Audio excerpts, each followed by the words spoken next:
Good morning, everyone. My role today is to actually give you some technical information. I'll try not to bore you to death with the details and just get to the point.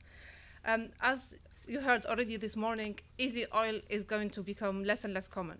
And easy oil, as it becomes less common, that means that enhanced oil recovery is becoming more and more important. One way of doing enhanced oil recovery is thermal oil recovery through injecting steam in the reservoirs.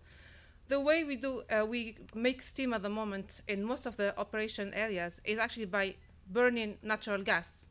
And that's what most operators do to get steam, including Petroleum Development Oman. So for a while now, we have been looking at different ways of actually producing this steam. And one no-brainer is actually to use the sun energy to make that steam.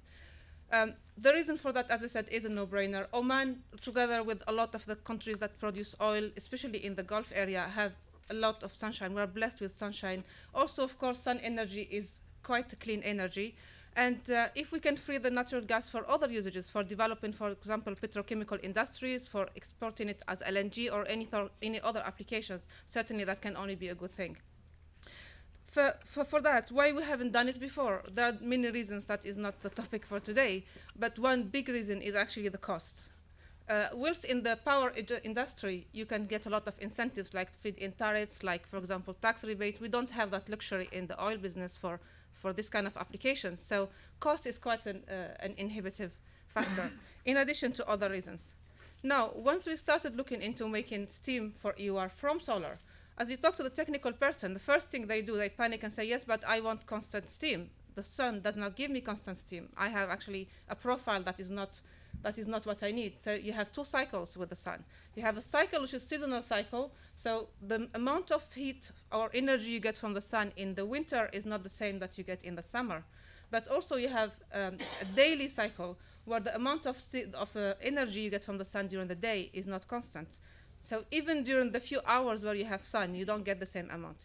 Well, the reservoirs don't like that. They like to have relatively constant injection rates.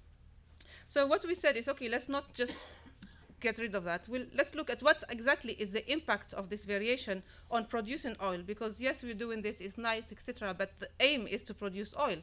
So we studied that and we did some simulations and analysis. What we found is, for the seasonal variation, of course you have impact, because if you have a lot more energy in the summer, you will get more oil.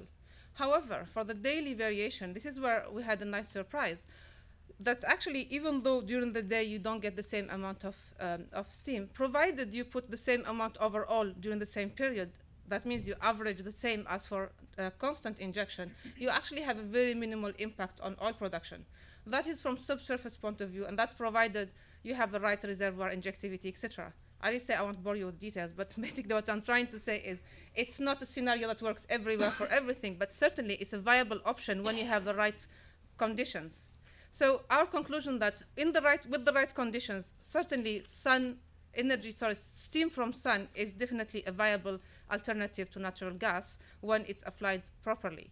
And that means, in fact, looking into the future, we will probably not be able to completely get rid of natural gas, at least not in the near future, but we can certainly reduce it quite considerably. And that's really the biggest finding, and we were quite happy because that's something that we really want to pursue, and we are actively pursuing that in Petroleum Development Oman.